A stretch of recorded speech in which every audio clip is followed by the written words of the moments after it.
Hi, ഇന്ന് day 75 ആണ്. അപ്പോൾ തേർഡ് മൈൽ സ്റ്റോൺ ആണ്. അതിൻ്റെ കൂടെ നമ്മൾ ആഡ് ഓൺ ചലഞ്ച് ഉണ്ട്. അപ്പോൾ നമ്മൾ ഫസ്റ്റ് സെറ്റ് പുഷപ്സ് കംപ്ലീറ്റ് ചെയ്ത് ദെൻ നമ്മൾ ഗുസാറ്റ് ബോക്സിംഗ് ക്ലബ്ബിൽ പോയായിരുന്നു. അപ്പോൾ അവിടെ ഇന്ന് സ്പാറിംഗ് ഡേ ആയിരുന്നു. പിള്ളേരൊക്കെ തകർത്ത് പൊരിഞ്ഞ ഇടി. എന്തായാലും പിള്ളേരുടെ സ്പാറിംഗ് ഒക്കെ കാണാൻ പറ്റി. പിന്നെ കുറച്ച് നമ്മളൊരു 3 സെറ്റ്സ് പുഷപ്സ് കൂടെ അവിടെ ചെയ്തു. അപ്പോൾ ടോട്ടൽ നമ്മൾ 4 സെറ്റ് പുഷപ്സ് കംപ്ലീറ്റ് ചെയ്തു. അപ്പോൾ കുട്ടികളൊക്കെ നല്ല കോമ്പറ്റീഷൻ ഇപ്പോൾ അടുത്ത് വന്നതുകൊണ്ട് അത്യാവശ്യം നല്ല ഫോമിലാണ്. നല്ല സ്പാറിങ്, ആക്റ്റീവ് സ്പാറിങ് ആയിരുന്നു. പിന്നെ അത്യാവശ്യം ടെക്നിക്കലായിട്ട് പിള്ളേർ സീനിയേഴ്സുണ്ട്, ബിഗിനേഴ്സുണ്ട്, എല്ലാവർക്കും അതിൻ്റേതായ രീതിയിൽ നല്ല സ്പാറിങ് കിട്ടി. സമയം കിട്ടിയപ്പോൾ ഞാൻ എൻ്റെ പുഷപ്സും നമ്മൾ ചെയ്തു.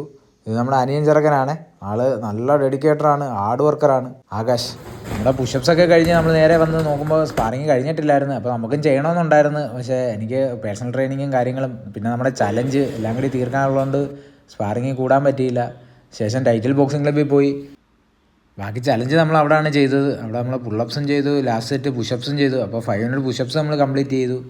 അപ്പോൾ കൂട്ടുകാരൊക്കെ ശ്രദ്ധിക്കുക, നല്ല രീതിയിൽ വർക്കൗട്ട് ചെയ്യുക. അതിനോട് തന്നെ നല്ല സ്ട്രെച്ചിങ് ആയാലും ലൂസനിങ് ആയാലും നല്ല ഫുഡ്, റെസ്റ്റ് എല്ലാം നോക്കിക്കോണം. എല്ലാമെന്നുണ്ടെങ്കിൽ ഇഞ്ചുറി കാര്യങ്ങളൊക്കെ ഉണ്ടാവും. നമ്മൾ ഈ 75 ഡേയ്സ് ആയിട്ട് ചെയ്തിട്ട് നമുക്ക് ഒരു ഇഞ്ചുറി ഇല്ല. പ്രോപ്പറായിട്ട് നമ്മൾ സ്ട്രെച്ചിങ്ങും കാര്യങ്ങളും ചെയ്യുന്നത് കൊണ്ടാണ്. അപ്പോൾ എല്ലാവരും അത് ശ്രദ്ധിക്കുക. അങ്ങനെ നമ്മുടെ 100 പുള്ളപ്സ് നമ്മൾ കംപ്ലീറ്റ് ചെയ്തു. ശേഷം 1000 പഞ്ചസ് ആയിരുന്നു. പഞ്ചസ് നമ്മൾ 1000 കംപ്ലീറ്റ് ചെയ്തു. പക്ഷേ ബാക്ക്ഗ്രൗണ്ട് മ്യൂസിക് ഉള്ളതുകൊണ്ടാണ് നമ്മൾ സൗണ്ട് ഓഫ് ചെയ്തത്. എന്നാലും 1000 പഞ്ചസ് നമ്മൾ കംപ്ലീറ്റ് ചെയ്തു. കണ്ടിന്യൂസ്ലി 75 ഡേയ്സ് ചെയ്തപ്പോൾ നമുക്ക് കിട്ടിയ റിസൾട്ട് എന്താണെന്ന് വെച്ചാൽ നമുക്ക് മസിൽ എൻഡുറൻസ് ആണ്. ആദ്യമൊക്കെ നമ്മൾ ചെയ്യുമ്പോൾ നല്ല ക്ഷീണം ഉണ്ടായിരുന്നു. ഇപ്പോൾ കുറേ കൂടി നമുക്കത് ഓവർകം ചെയ്യാൻ പറ്റിയിട്ടുണ്ട്. നല്ല ഉഷാറായിട്ടുണ്ട്. ഇപ്പോൾ എല്ലാം നമ്മൾ ഓക്കെയാണ്. അങ്ങനെ നമ്മുടെ hand stand walking 25 metre complete ചെയ്ത് ശേഷം നമ്മുടെ ആഡ് ഓൺ ചലഞ്ചാണ് 10 ബാക്ക് ഫ്ലിപ്പ്.